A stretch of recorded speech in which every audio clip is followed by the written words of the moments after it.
14 years ago, on my 18th birthday, I woke up expecting cake and celebration.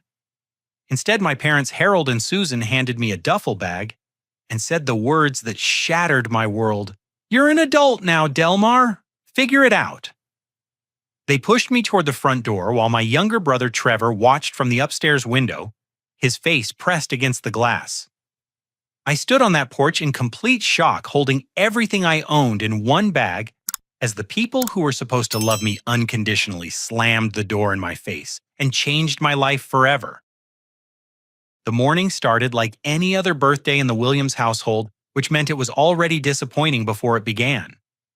Harold, my father, worked as a supervisor at the metal fabrication plant across town, and he ruled our house with the same iron fist he used to manage his factory floor.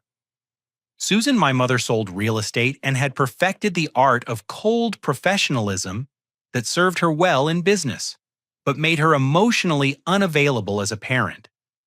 They had always made it clear that Trevor, 2 years younger than me, was their golden child, while I was merely an obligation they tolerated.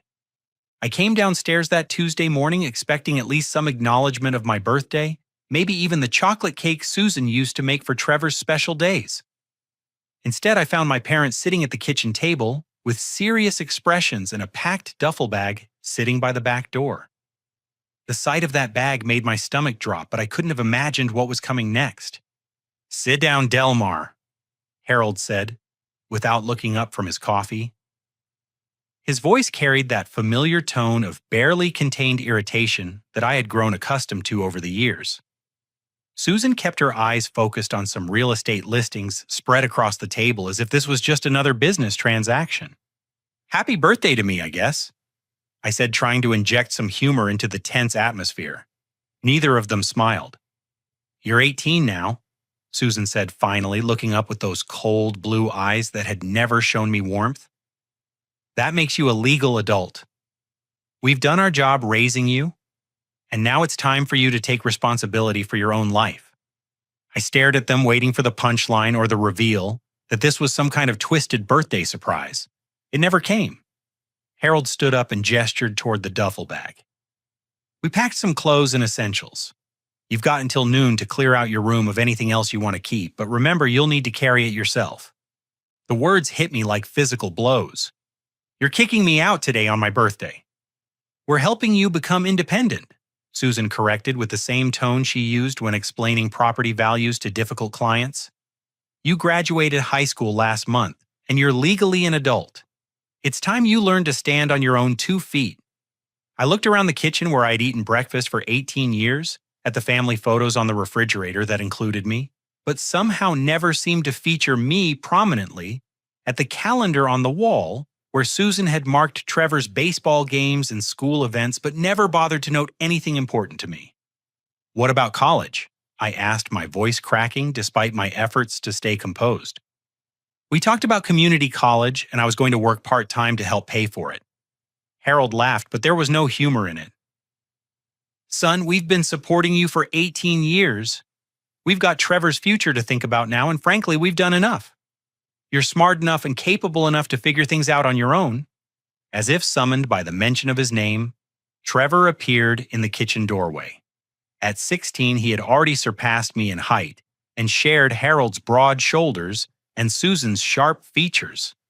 He looked between our parents and me with an expression I couldn't quite read. "What's happening?" Trevor asked, though something in his voice suggested he already knew. "Your brother is moving out today," Susan explained matter-of-factly. "He's starting his adult life." Trevor's eyes widened slightly, but he didn't protest or ask them to reconsider. He just nodded and grabbed a banana from the counter before heading back upstairs. That casual dismissal hurt almost as much as my parents' coldness. I spent the next 3 hours mechanically gathering my belongings, trying to make sense of what was happening. My room, which had never felt particularly personal or welcoming, looked even more sterile as I emptied it. I packed another bag with books, a few photos, and some sentimental items, but I had to leave behind my desk my bed and most of my childhood possessions.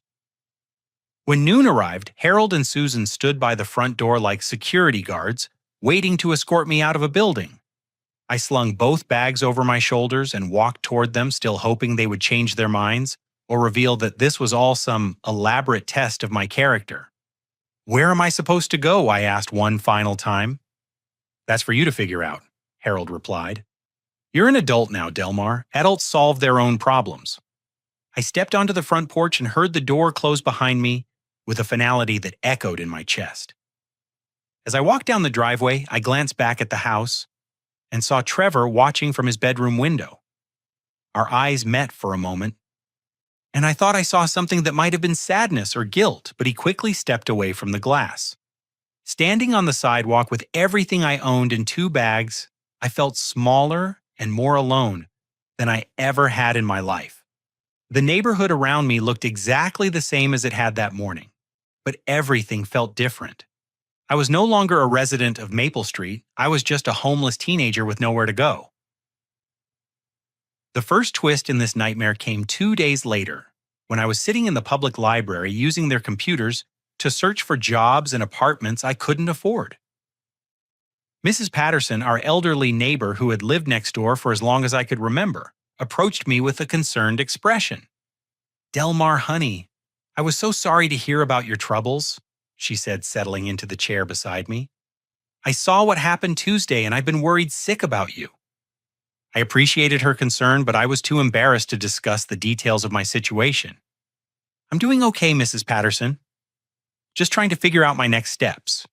She studied my face with the shrewd eyes of someone who had lived through 8 decades of human behavior. "Honey, I need to tell you something that might be hard to hear. I saw your parents loading up donation trucks 3 weeks ago. Big trucks from Goodwill and the Salvation Army. They were hauling out furniture from your room boxes of your old clothes photo albums, even that baseball trophy you won in Little League." The words hit me like ice water. 3 weeks ago. Maybe longer. I saw them doing it on multiple days always when you were at school or work. They had this whole operation planned out, sweetheart. This wasn't some spur-of-the-moment decision they made on your birthday. I stared at the computer screen without seeing it, trying to process this revelation. My parents hadn't kicked me out in a moment of frustration or tough love. They had been systematically erasing me from their home for weeks, disposing of my childhood and my history like unwanted clutter. "I'm sorry, honey," Mrs. Patterson said gently. "I thought about saying something at the time, but I didn't want to interfere in family business. Now I wish I had." That night, I slept in Riverside Park on a bench near the playground where I had spent countless hours as a child. The irony wasn't lost on me. As I lay there under a thin blanket I had bought at a thrift store, staring up at stars, barely visible through the light pollution, I realized that my parents hadn't just abandoned me.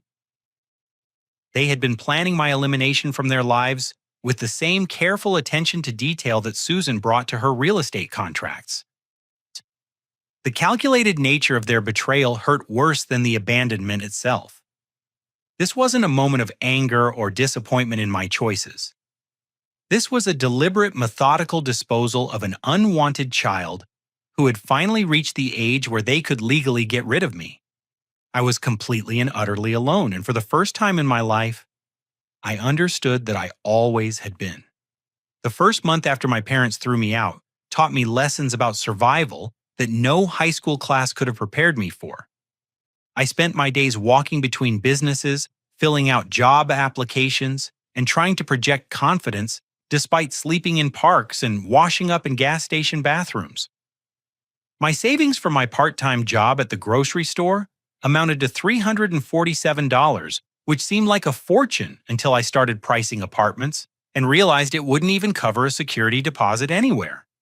I eventually found work at Bradley's Warehouse, a massive distribution center on the outskirts of town that hired anyone willing to do manual labor for minimum wage.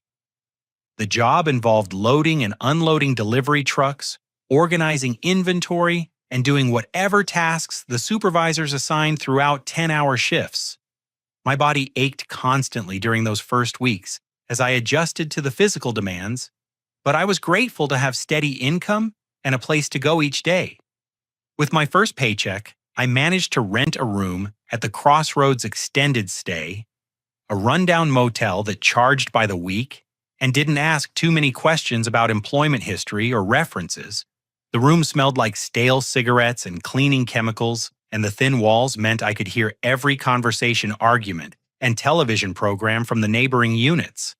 But it had a bed, a small refrigerator, and a bathroom that was mine alone, which felt like luxury after sleeping outdoors.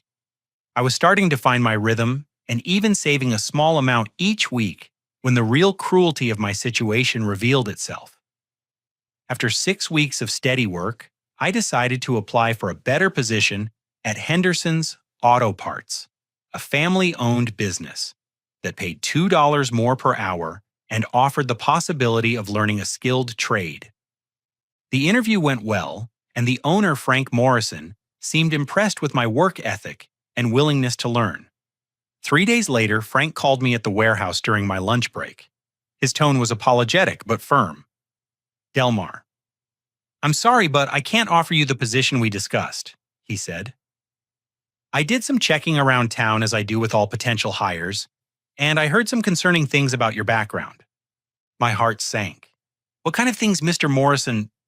"Well, your father, Harold, mentioned that you've had some problems with drugs and that there were some incidents of theft from your family. He seemed genuinely concerned about your well-being, but felt it was his responsibility to warn employers about potential issues." The phone felt heavy in my hand. "Mr. Morrison, I've never used drugs in my life, and I've never stolen anything from anyone. Whatever my father told you, it's not true." "Look, son, I'm sure you're trying to turn your life around, and I respect that. But I can't take the risk of hiring someone with that kind of history. I hope you understand."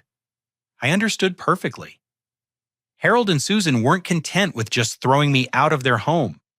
They were systematically destroying any chance I had of building a life in our town. The revelation that they were actively sabotaging my employment opportunities felt like being betrayed all over again. Over the following weeks, I discovered the full extent of their character assassination campaign. Harold had apparently spoken to several business owners, painting me as a troubled young man who had stolen money from his parents to buy drugs and had become violent when confronted about his behavior. Susan had shared similar stories with her real estate colleagues and clients, expressing fake concern about my well-being while simultaneously destroying my reputation. The most devastating part was how readily people believed their lies. Harold and Susan were respected members of the community. Harold had supervised dozens of men at the factory and was known for his no-nonsense approach to work and discipline. Susan had helped families buy and sell homes for 15 years and had built relationships throughout the county. Who was going to believe the word of an 18-year-old with no fixed address over 2 established professionals who were simply concerned about their troubled son? I tried confronting them directly, driving my beat-up Honda Civic to the house on Maple Street and ringing the doorbell like a stranger. Susan answered with the same cold expression she had worn on my birthday, as if she had been expecting this visit. "What do you want, Delmar?" she asked, without inviting me inside. "I want you to stop telling people I'm a drug addict and a thief," I said, trying to keep my voice steady. "I want you to call Frank Morrison and anyone else you've spoken to and tell them the truth." "I don't know what you're talking about," she replied, with convincing innocence. "I've never said anything untrue about you to anyone." People are telling me that Dad has been warning employers about my supposed drug problems and theft. You know that's not true, Mom. You know I've never done any of those things. Susan's expression didn't change. Your father and I have occasionally expressed concern about your choices and behavior to people who asked about you. If potential employers are interpreting our honest concerns as warnings, that's not our responsibility. The casual cruelty of her response left me speechless. She was admitting to spreading lies about me while simultaneously denying any wrongdoing. Harold appeared behind her in the doorway, his arms crossed and his face set in the stern expression that had intimidated me throughout my childhood. "You need to leave now, Delmar," he said. "This is our property and you're not welcome here." "I just want you to stop lying about me," I pleaded. "I'm trying to build a life and you're making it impossible." "We've told people the truth about your behavior," Harold replied. If that's causing you problems, maybe you should examine your choices instead of blaming others. They closed the door without another word, leaving me standing on the porch where my journey into homelessness had begun. As I walked back to my car, I saw Trevor watching from the same upstairs window. This time, when our eyes met, he quickly closed the blinds. That night, sitting in my depressing motel room and calculating how long my savings would last, I realized I had two choices. I could stay in town and continue fighting against their lies and manipulation, or I could leave and start over somewhere fresh where Harold and Susan's poison hadn't reached. The decision was easier than I expected. 3 days later, I loaded everything I owned into my Honda and drove 3 hours south to Springfield, a mid-sized city where no one knew my name or my history. I used the last of my savings to rent a tiny studio apartment above Murphy's laundromat, a cramped space that reeked of fabric softener and detergent, but offered privacy and independence. Finding work in Springfield proved easier than I had expected. Without Harold and Susan undermining my efforts, I was hired within a week at Riverside Construction, a mid-sized company that specialized in commercial and residential projects. The job paid better than the warehouse work and offered opportunities to learn useful skills like carpentry, electrical work, and plumbing. My supervisor was a weathered man named Ray Hendricks, who owned the company and had been building things for 30 years. Ray had the kind of practical intelligence that comes from decades of solving problems with his hands, and he seemed to recognize something in me that others had missed. He was patient with my inexperience, but demanding when it came to quality and safety. Construction work will teach you everything you need to know about life, Ray told me during my first week. You learn to plan ahead, work hard, solve problems, and take pride in what you build. But most importantly, you learn that you can create something good and solid from nothing but raw materials and determination. I worked double shifts whenever Ray would let me, partly because I needed the money and partly because I craved the satisfaction of building something tangible and useful. Each day, I could see the progress we were making on whatever project we were completing, whether it was framing a new house or renovating an old office building. After months of feeling like my life was falling apart, it was therapeutic to spend my days putting things together. My studio apartment was barely large enough for a bed, a small table, and a dresser, but I kept it clean and organized. I cooked simple meals on a hot plate and studied construction manuals and business books from the library during my evenings. Slowly, very slowly, I was building something that resembled a normal life.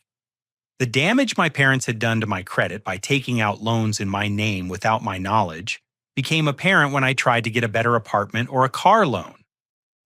But even those obstacles felt manageable now that I was earning steady money and gaining valuable skills. I was learning that I was capable of far more than Harold and Susan had ever given me credit for. For the first time since my 18th birthday, I began to believe that I might actually be able to figure it out after all.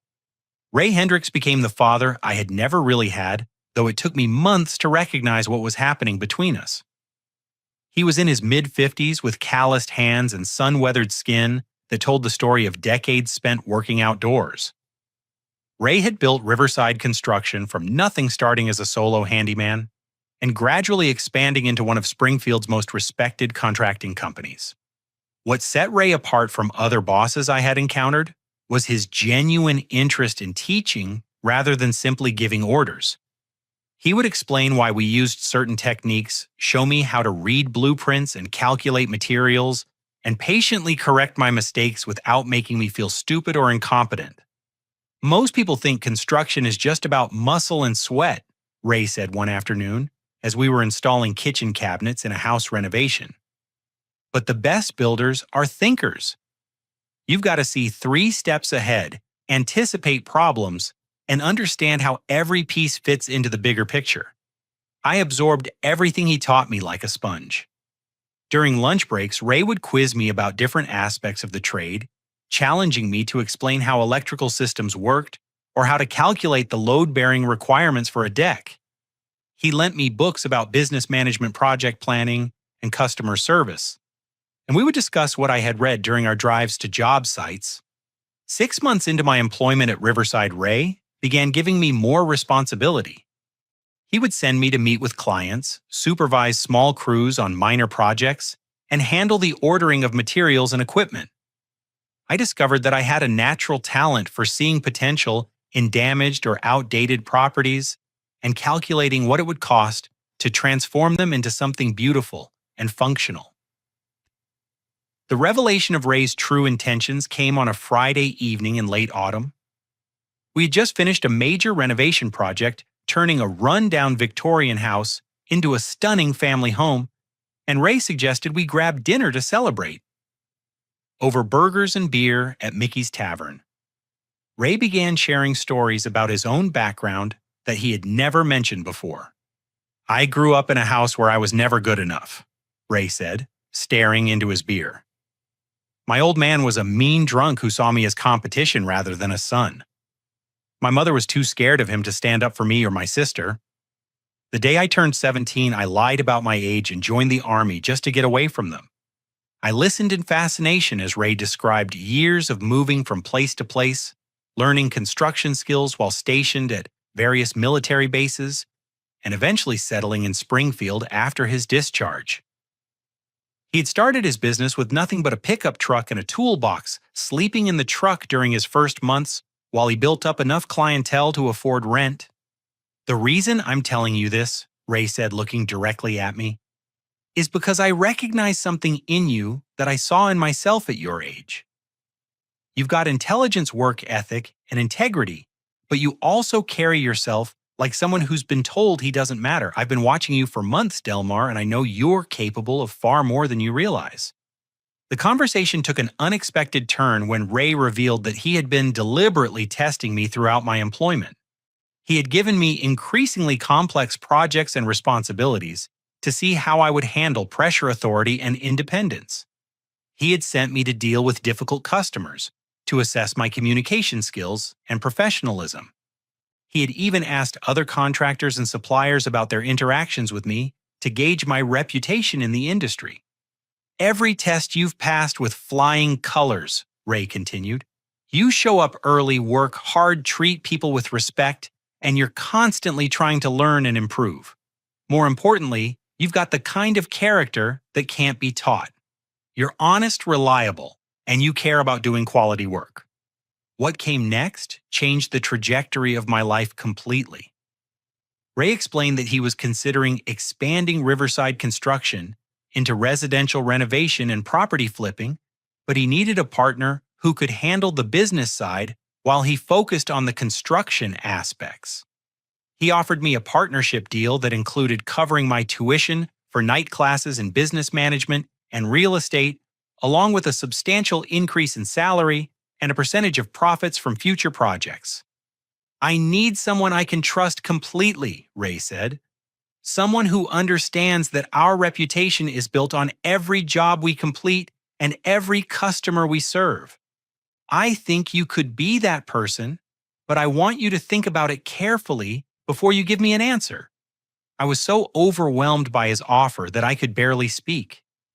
No one had ever expressed that level of confidence in my abilities or offered me such an incredible opportunity.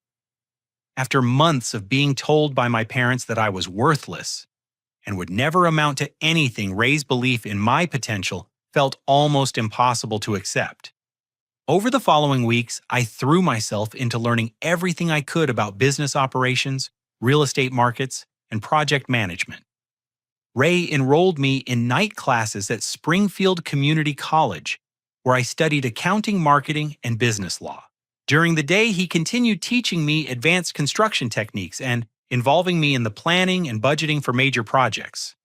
I discovered that I had a natural aptitude for identifying undervalued properties and visualizing how they could be transformed. Ray would drive me through different neighborhoods, and I would point out houses that were being neglected or sold below market value due to cosmetic problems that could be easily fixed. We would research the properties, calculate renovation costs, and project potential profits from either flipping or renting them. My living situation improved dramatically, as my income increased. I moved from the studio above the laundromat to a comfortable one-bedroom apartment in a decent neighborhood.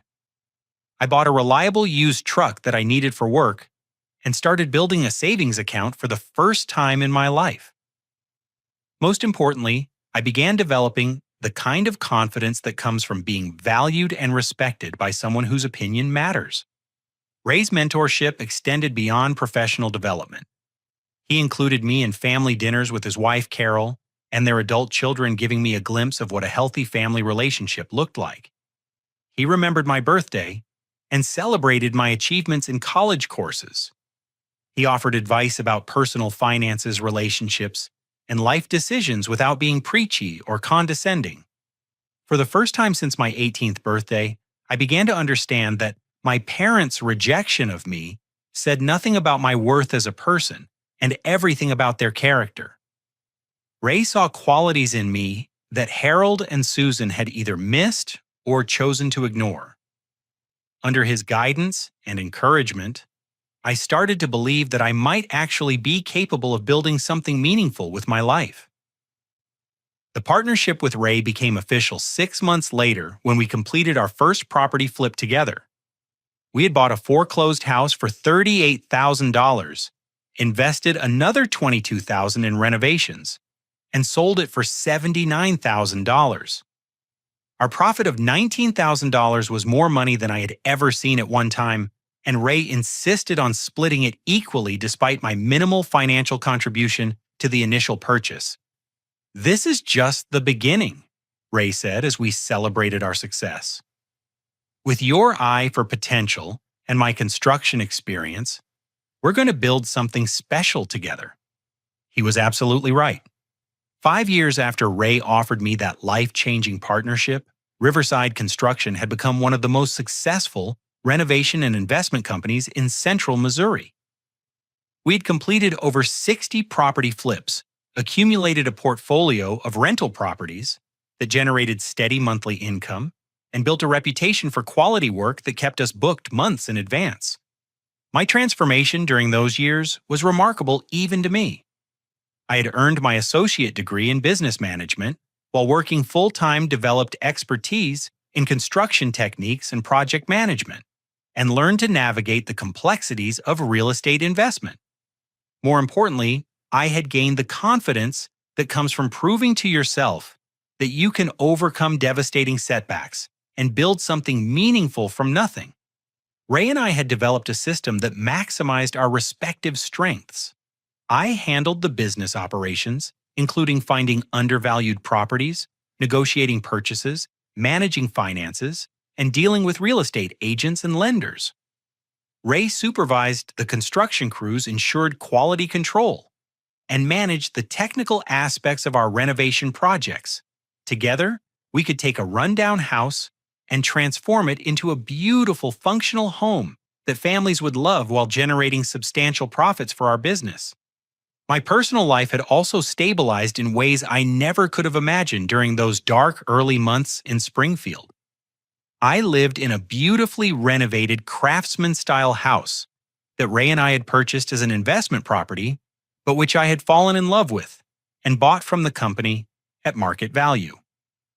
The house featured original hardwood floors, restored crown molding, and a kitchen that I had designed and installed myself. It was the first place that had ever truly felt like home to me. I had been dating Ashley Martinez for 8 months, a relationship that had developed slowly from friendship into something deeper and more meaningful than I had experienced before. Ashley worked as a nurse at Springfield General Hospital and brought a stability and warmth to my life that I cherished. She appreciated my work ethic and ambition, but also helped me remember to enjoy the success I was building, rather than constantly focusing on the next project or goal. "You work like you're still that scared 18-year-old living in a motel room," Ashley had said to me recently. "But you're not that person anymore, Delmar. You've built something amazing, and you deserve to enjoy it." She was right, but old habits and insecurities die hard. I still saved aggressively and lived below my means, partly from practical financial planning, but partly from the fear that everything I had built could disappear as suddenly as my family had abandoned me. Ray often teased me about my reluctance to spend money on myself, but he understood the psychology behind it better than anyone. The success of our business had attracted attention throughout the region. We were featured in local newspapers and business magazines, highlighting our innovative approach to property renovation and our contributions to neighborhood revitalization. I had been invited to speak at real estate investment seminars and had developed a network of contacts that included other contractors, real estate agents, lenders, and city officials. Our latest project was our most ambitious, yet the renovation of an entire city block of Victorian houses that had been abandoned for years. The city had offered us an incentive package to tackle the project, recognizing that our work would revitalize the neighborhood and attract other investment.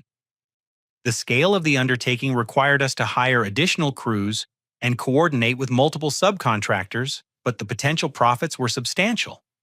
It was during this period of professional success and personal happiness that the first signs of trouble from my past began to emerge.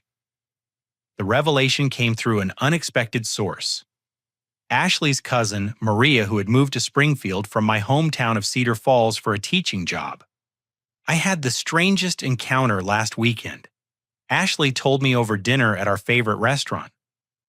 Maria went to visit some friends back in Cedar Falls, and she ran into your brother at a sports bar.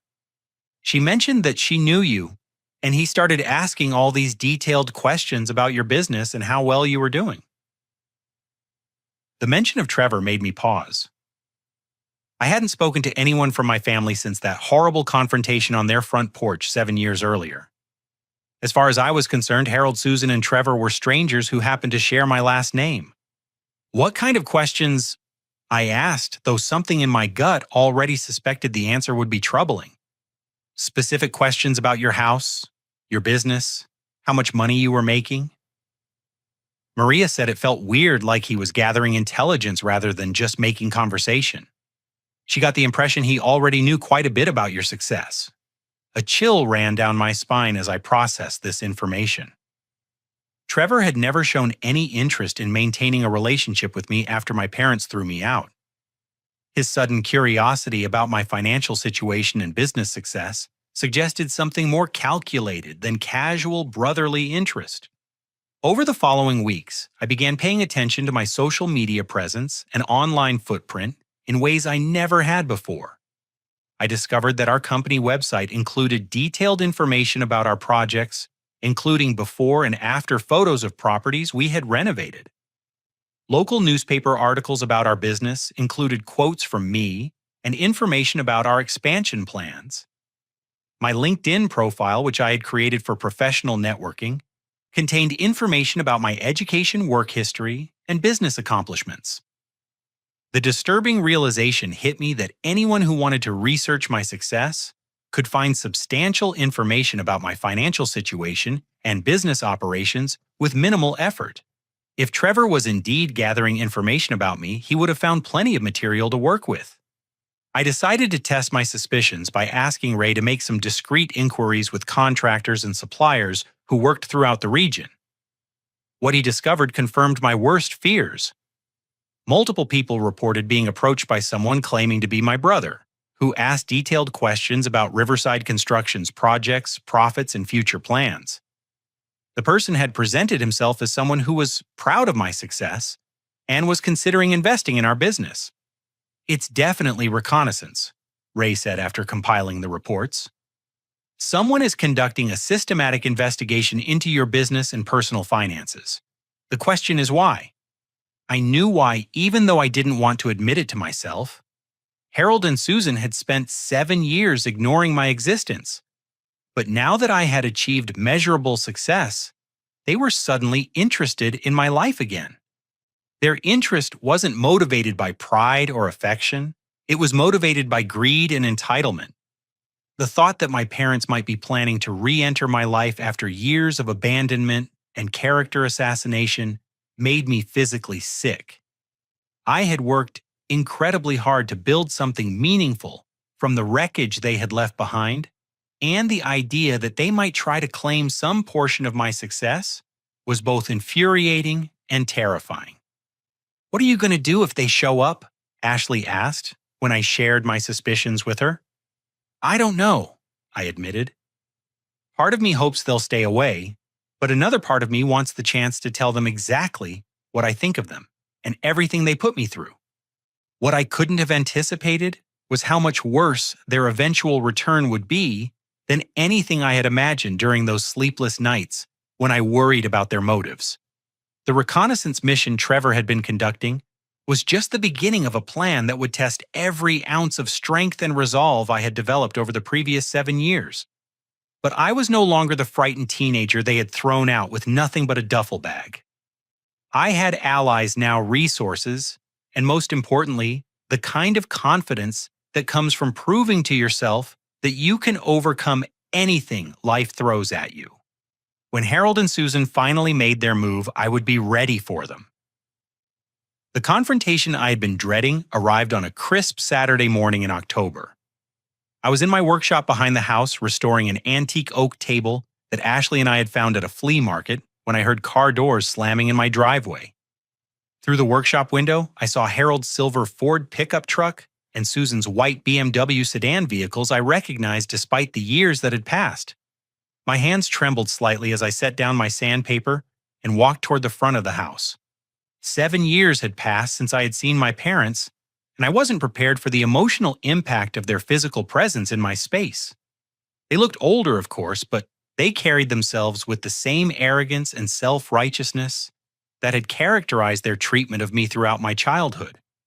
Trevor emerged from the passenger seat of Harold's truck, and I was struck by how much he had changed. At 23, he was taller and broader than I remembered, but he moved with an entitled swagger that reminded me uncomfortably of Harold in his younger days. He surveyed my property with obvious assessment, taking in the restored Victorian house, the landscaped yard, and the quality vehicles parked in the driveway. I met them on my front porch, deliberately positioning myself to block their access to my front door. The symbolism wasn't lost on me. They had once stood in their doorway to keep me out, and now I was standing in mine to keep them out. "Well, look at this," Harold said, gesturing broadly at my house and yard. "Our boy Delmar has done quite well for himself."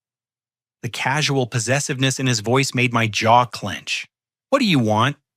Susan stepped forward with a smile that didn't reach her eyes. "Is that any way to greet your family?" "We're proud of what you've accomplished, honey. You've built something really impressive here. We heard about your business success." Trevor added, his voice carrying a tone I couldn't quite identify. "The whole town's talking about how well you're doing down here in Springfield." I studied their faces, searching for any sign of genuine emotion or remorse for the way they had treated me. What I saw instead was calculation and determination, the expressions of people who had come here with a specific agenda. "You still haven't answered my question," I said. "What do you want?"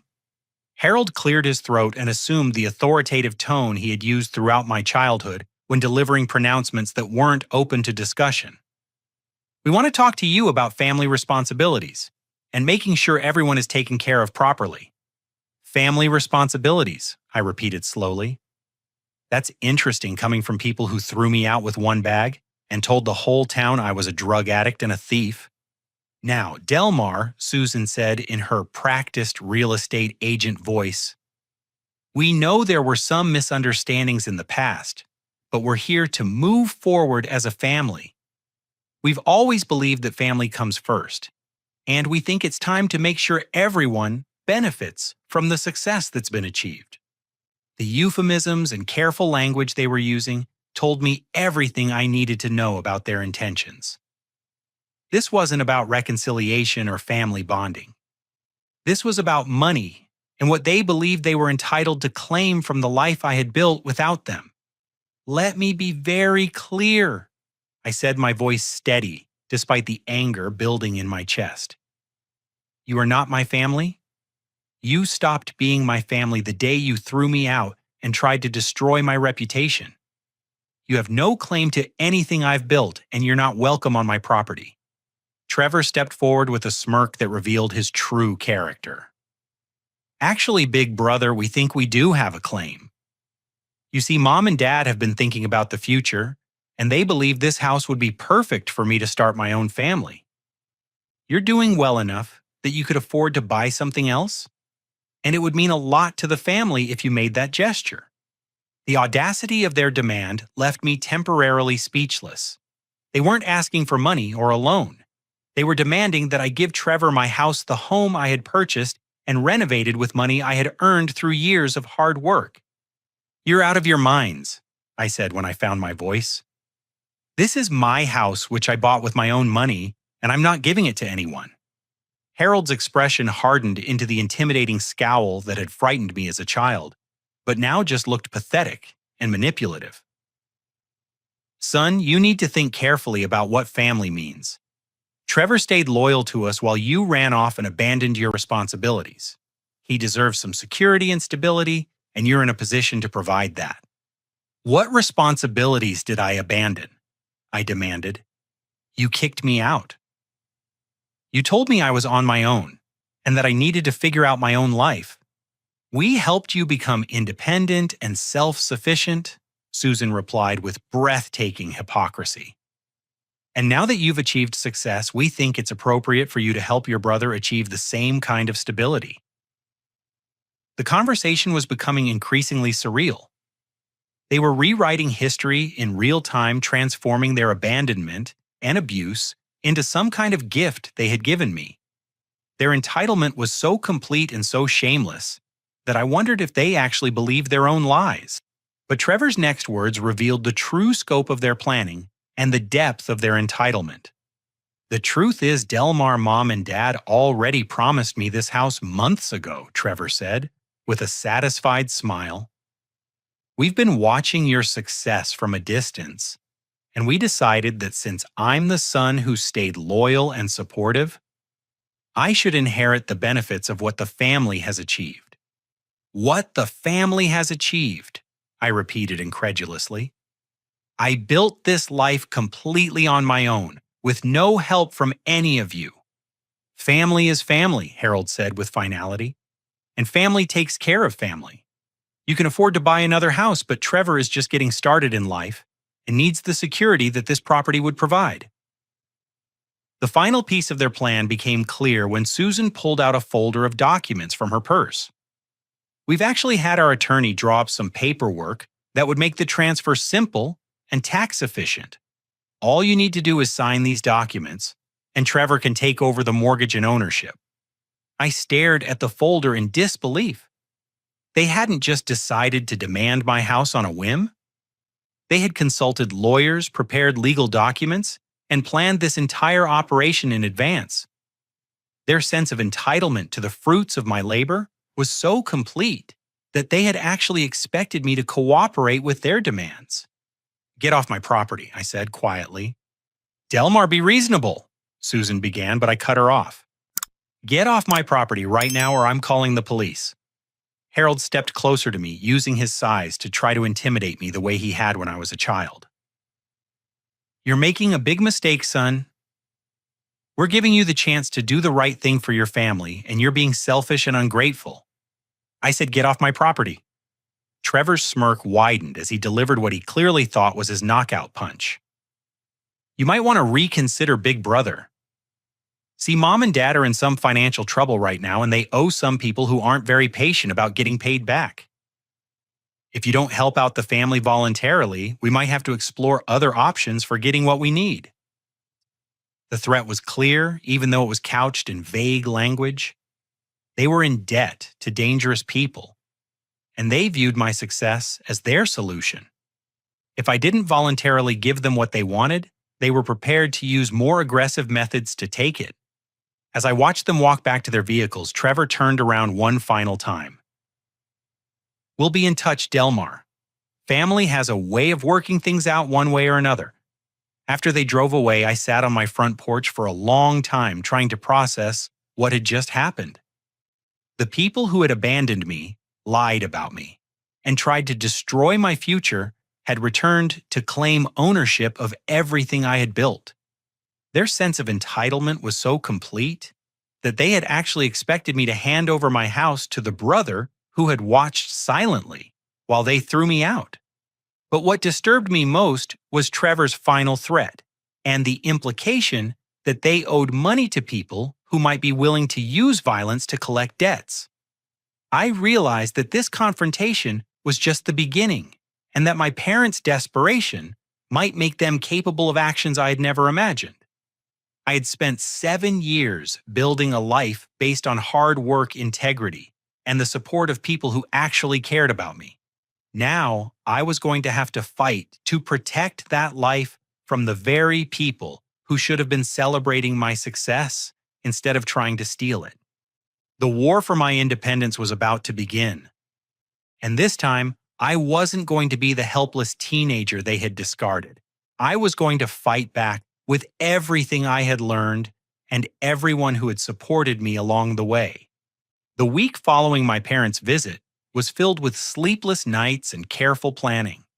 I knew they would return, and I knew their next approach would be more aggressive than their initial demand for my house. Trevor's threat about exploring other options suggested they were desperate enough to consider tactics that went beyond mere emotional manipulation. I spent that week consulting with attorneys, reviewing my business records, and researching my parents' current situation. What I discovered confirmed my worst suspicions and revealed the true scope of their financial desperation. Harold had accumulated over $70,000 in gambling debts to a network of underground bookmakers who operated throughout central Missouri. Susan had enabled his addiction by repeatedly refinancing their house and liquidating their retirement savings to cover his losses. Their current predicament was worse than I had imagined. The people Harold owed money to were not patient creditors who would accept payment plans.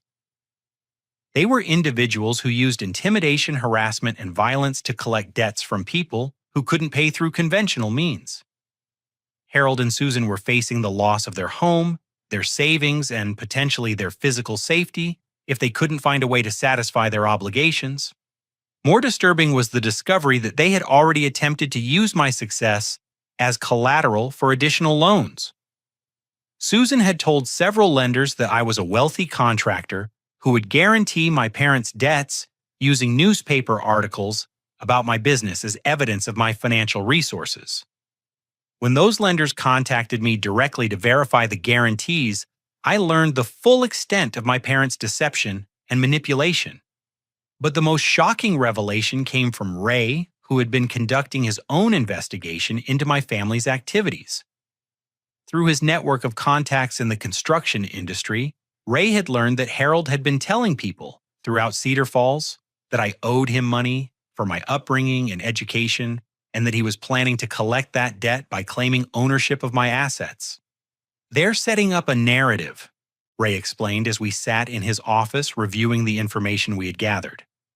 "They're telling people that you're ungrateful and that they have legitimate claims to your property and business. If they can't manipulate you into giving them what they want, they're preparing to take more aggressive action." The aggressive action came sooner than expected. On Thursday evening, as I was finishing dinner with Ashley, my phone rang with a call from an unknown number. The voice on the other end was unfamiliar but carried the kind of calm menace that made my blood run cold. "Is this Delmar Williams?" the voice asked. "Who is this?" "My name is Marcus, and I represent some people who are owed money by your father. I understand that you're a successful businessman who cares about his family's well-being." The implication was clear. Harold's creditors were now involving me in their collection efforts, using my parents' lies about family obligations to justify their harassment. "I don't owe my father any money," I said firmly. "Whatever debts he has are his responsibility, not mine." "That's not how your parents explained the situation to us," Marcus replied. "They seem to think you'd be willing to help them out of their current difficulties. Maybe we should have a conversation in person to clear up any misunderstandings." I hung up immediately and called the police to report the threatening phone call. The officer who took my statement explained that the call itself didn't constitute a crime, but he advised me to document any future contact and to take precautions for my personal safety. That night, Ashley and I stayed at Ray's house, while I decided how to respond to this escalating situation. The realization that my parents had involved dangerous people in their manipulation campaign forced me to confront the possibility that my physical safety and Ashley's safety might be at risk. The final confrontation came 3 days later, but not in the way I had expected. Instead of returning to my house, Harold, Susan, and Trevor appeared at the Riverside construction office during business hours, apparently believing that a public setting would give them an advantage in their demands for money and property. I was in the middle of a meeting with a potential client when Ray knocked on my office door and announced that my family was in the reception area, demanding to speak with me immediately. I excused myself from the meeting and walked out to find Harold, Susan, and Trevor sitting on the couch in our waiting area like legitimate visitors rather than the extortionists they had become. "We need to settle this family business once and for all," Harold announced as soon as he saw me. "We've tried to be reasonable, but you've been stubborn and selfish. Now we're going to explain your responsibilities to you in terms you can't ignore." The presence of other clients and employees in the office forced me to maintain professional composure, but I could feel anger building in my chest like a physical pressure. Their willingness to bring their manipulation campaign into my workplace demonstrated how far they were willing to go to get what they wanted. "This is not the place for this conversation," I said quietly. "You need to leave immediately." "We're not leaving until you agree to help your family," Susan replied with the same cold determination she had shown throughout my childhood. "Your father owes money to people who aren't going to wait much longer, and you're the only one who can solve this problem." Trevor leaned forward with his familiar smirk. "Come on, Delmar. You've got this successful business and that nice house. You can afford to help out the family that raised you and gave you the values that made your success possible."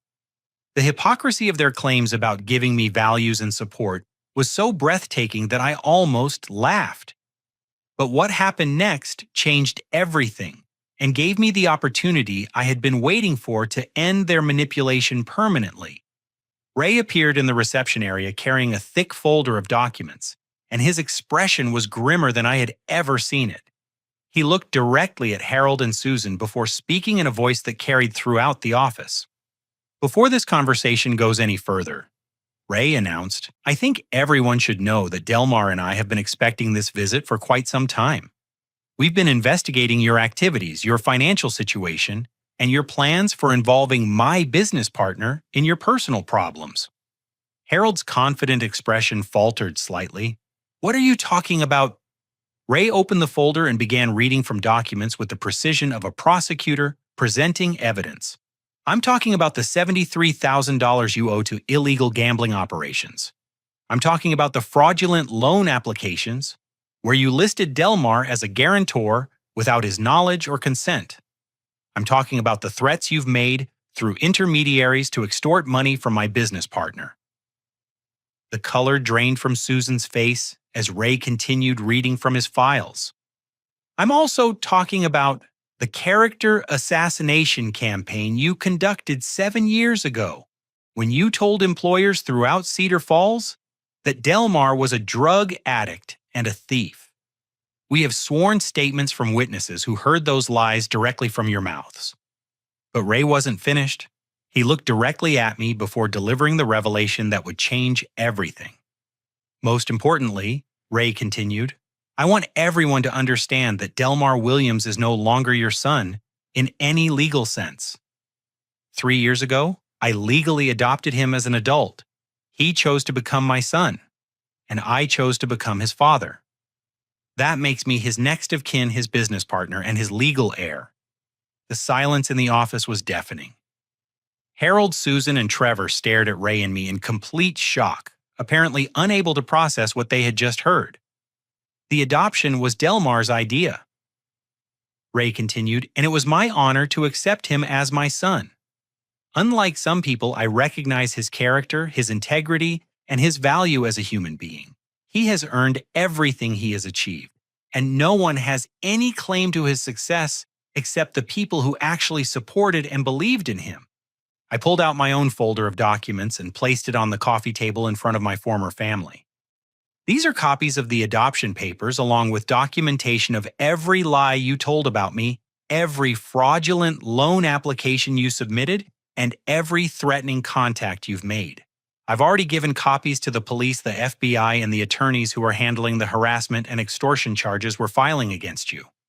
Trevor's smug confidence had completely evaporated. You can't do this. We're your family. No, I replied with a calmness that surprised even me. Ray is my family. Ashley is my family. The people who believed in me and supported me when you threw me away like garbage are my family. You are strangers who happen to share my original last name. Harold stood up with his fists clenched, apparently ready to resort to physical intimidation, but Ray stepped between us with the kind of protective instinct that real fathers show for their children. I wouldn't recommend that, Ray said quietly. This building has security cameras, there are witnesses present, and the police are already aware of your threats and harassment. If you touch my son, you'll be arrested before you make it to the parking lot. Susan tried one final manipulation attempt, appealing to emotions that no longer existed. Delmar, honey, we know we made mistakes, but we're still your parents. Families should forgive each other and work together to solve problems. You stopped being my parents the day you threw me out, I replied, and you proved you learned nothing from that mistake when you came here, demanding my house and threatening me with violence. Real parents celebrate their children's success. They don't try to steal it. I gestured toward the folder of documents on the table. Those papers include restraining orders that prohibit all of you from contacting me, visiting my home or business, or involving me in your financial problems in any way. If you violate those orders, you'll be arrested immediately. As they walked toward the door in stunned silence, I delivered the final message that would end their manipulation forever. Harold, Susan, and Trevor Williams. I called after them using their full names deliberately. I want you to understand something very clearly. I built my life from nothing after you discarded me. I succeeded because of my own work and the support of people who actually cared about me. You have no claim to anything I've achieved, and you never will. Stay out of my life permanently. After they left, Ray put his hand on my shoulder with the kind of paternal pride and support I had never experienced from Harold. I'm proud of you, son, he said. That took courage, and you handled it perfectly. For the first time in 7 years, I felt completely free from the toxic influence of the people who had given me life, but had never been my true family. The legal adoption had been more than just paperwork. It had been a declaration that family is defined by love, support, and choice rather than biology or legal obligation. The war for my independence was over, and I had won decisively. The weeks following the confrontation at my office brought a cascade of consequences that demonstrated the power of truth and preparation over manipulation and entitlement. The legal system moved swiftly once prosecutors reviewed the evidence Ray and I had compiled documenting Harold and Susan's fraud, harassment, and extortion attempts. Harold was arrested within 10 days on charges of identity theft and loan fraud for the applications he had submitted using my name as a guarantor without my consent. The financial institutions he had attempted to defraud provided additional evidence, and federal investigators became involved when they discovered the scope of his gambling debts and the criminal networks he had been dealing with to secure illegal loans. Susan faced her own legal consequences for her role in the harassment campaign and for enabling Harold's fraudulent activities. Her real estate license was suspended pending investigation, and several of her former clients came forward with complaints about her misrepresentation of properties and unethical business practices that had been overlooked for years. The criminal investigation revealed that Harold owed money to far more dangerous people than even I had realized. Federal agents arrested several members of the illegal gambling operation as part of a larger investigation into organized crime activities throughout the region. Harold's cooperation with that investigation became part of his plea agreement, but it also meant that he would likely face retaliation from former associates who blamed him for their legal troubles. Trevor, who had been the most arrogant during their demands for my house, faced the reality of his parents' criminal behavior and his own complicity in their schemes. The investigation revealed that he had been actively gathering intelligence about my business and finances for over a year, acting as their scout and accomplice in planning their extortion attempt. But the most satisfying consequence was watching their entire narrative of family loyalty and obligation collapse under scrutiny. The people they had told about their ungrateful son and their legitimate claims to my success learned the truth about their abandonment, lies, and manipulation. The community that had once respected Harold and Susan as upstanding citizens now understood them to be criminals who had tried to exploit their own child's success. The restraining orders I'd obtained were never violated, partly because Harold and Susan were dealing with their own legal problems, and partly because they finally understood that I was no longer the helpless teenager they had discarded. I had allies, resources, and the kind of strength that comes from building something meaningful despite overwhelming obstacles. Ray's legal adoption of me became a source of strength and pride, rather than just a defensive legal maneuver. At age 32, I finally had the father I had always deserved, someone who believed in my potential, celebrated my achievements, and stood by me when facing difficult challenges. Carol Ray's wife embraced her role as my stepmother with the same warmth and support, and their adult children welcomed me as their brother, without reservation or jealousy. The adoption also clarified my inheritance and estate planning in ways that protected everything I had built. Ray and I restructured our business partnership to reflect our family relationship, and we began planning for the long-term growth of Riverside Construction as a family enterprise that could be passed down to future generations. My relationship with Ashley deepened as we navigated these challenges together. She had seen me at my most vulnerable and angry, and her unwavering support during the confrontation with my former family convinced me that she was someone I wanted to build a future with. 6 months after the legal battles ended, I proposed to her in the workshop behind our house, surrounded by the tools and projects that represented everything I had learned about creating something beautiful from raw materials and determination. Ray officiated our wedding ceremony, exercising his authority as both my father and an ordained minister who had performed marriages for friends and employees over the years. The guest list included people who had supported and believed in me, colleagues from Riverside Construction, classmates from my business courses, neighbors who had watched me rebuild my life, and Ashley's family who had welcomed me with the kind of acceptance I had never experienced from biological relatives. The absence of Harold, Susan, and Trevor from my wedding was not a source of sadness, but rather a confirmation that I had successfully separated myself from toxic relationships that had never served my well-being. Real family celebrates your happiness and success. They don't try to steal it or demand credit for achievements they had no part in creating. Our business continued to thrive as we expanded into affordable housing development for young adults aging out of foster care and other disadvantaged populations. The work was personally meaningful because I understood the challenges of starting adult life without family support or financial resources. Each project we completed represented an opportunity for someone else to build a stable foundation for their future.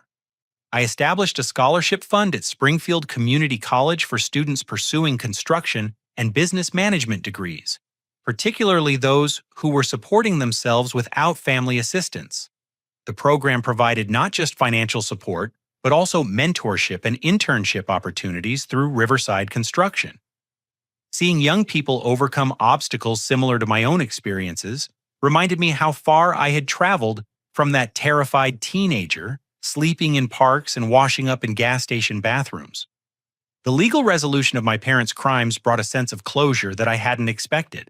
Harold was sentenced to 3 years in federal prison for fraud and conspiracy charges, while Susan received 18 months and substantial financial penalties that forced them to sell their house and liquidate their remaining assets.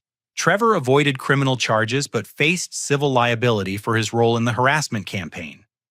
More importantly, their convictions created a permanent legal record that validated everything I had experienced and overcome. The court proceedings documented their abandonment, their lies about my character, and their attempts to exploit my success. No one could ever again claim that I was an ungrateful son who had abandoned his family. The truth was now part of the public record. The final piece of my healing came through an unexpected source. Mrs. Patterson, the elderly neighbor who had told me about my parents planning their disposal of my belongings, contacted me through Ray to express her pride in my achievements and her regret for not intervening when I was younger. I always knew you were a good boy who deserved better than how they treated you, she said during a phone conversation that brought tears to my eyes. I'm so happy to see that you found people who recognize your worth and helped you build the life you deserved. Her validation meant more to me than any business success or financial achievement because it came from someone who had witnessed the entire journey from beginning to end. She had seen the scared teenager with nowhere to go, and now she was seeing the successful adult who had created a meaningful life despite overwhelming obstacles. As I reflect on the 14 years since my 18th birthday, I understand that being thrown out by Harold and Susan was actually a gift, though I couldn't recognize it at the time. Their abandonment forced me to develop independence, resilience, and the ability to recognize authentic relationships when they appeared in my life. I learned that real family is not determined by blood relations or legal documents, but by love, loyalty, and mutual support during difficult times.